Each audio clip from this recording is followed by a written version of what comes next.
বিসমিল্লাহির রহমানির রহিম। আপনারা সকলে ইতিমধ্যে জানেন যে আজকের যে সভাটা ছিল সংস্কার নিয়ে, এটা ছিল মূলত সংস্কারের জন্য সূচনা সভা।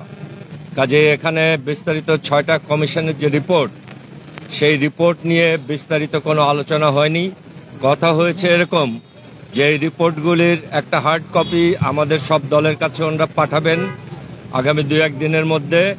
সেগুলো পড়ে আমরা আমাদের একটা লিখিত মতামত জানাবো, এইভাবে যে আমরা কয়টা সংস্কার প্রস্তাবের সাথে হুবহু রাজি, কয়টা সংশোধন সাপেক্ষে রাজি, আর কোনগুলি যেগুলির সাথে আমরা মোটেই রাজি না। তো এই সূচনা সভায় আজকে এই জন্যে কোনো স্পেসিফিক ইস্যু নিয়ে আলাপ হয়নি।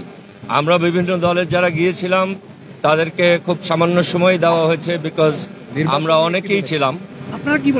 আপনি প্রশ্ন করেন, আমার বক্তব্যটা শেষ করি। আমাদের কোনো প্রস্তাব ছিল, আমি বলছি, আমার কথাটা একটু শুনে নেন।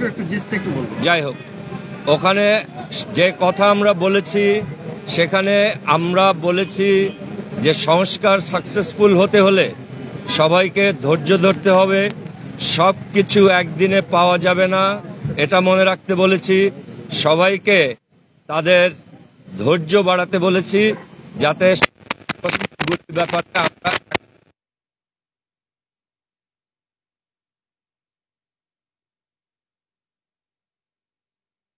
সংস্কারের ব্যাপারে আমরা বলেছি যে এটার একটা আরেকটার জন্য অপেক্ষা করিয়ে রাখার কোনো প্রয়োজন নেই, কারণ সংস্কার চলতে থাকবে।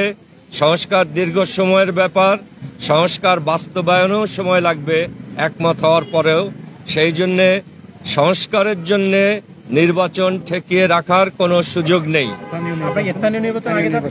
স্থানীয় নির্বাচন সম্বন্ধে বিভিন্ন দল মত দিয়েছে, বেশিরভাগ দলই আমরা সহ আমরা বলেছি স্থানীয় নির্বাচন আগে করলে অনেক রকম ভুল বোঝাবুঝি, বিভেদ সৃষ্টি হতে পারে নিচের পর্যায়ে, সেটা অ্যাভয়েড করা উচিত হবে। কারণ বর্তমানে দেশের অবস্থা এমনি খুব স্টেবল না, ল অ্যান্ড অর্ডার সিচুয়েশন।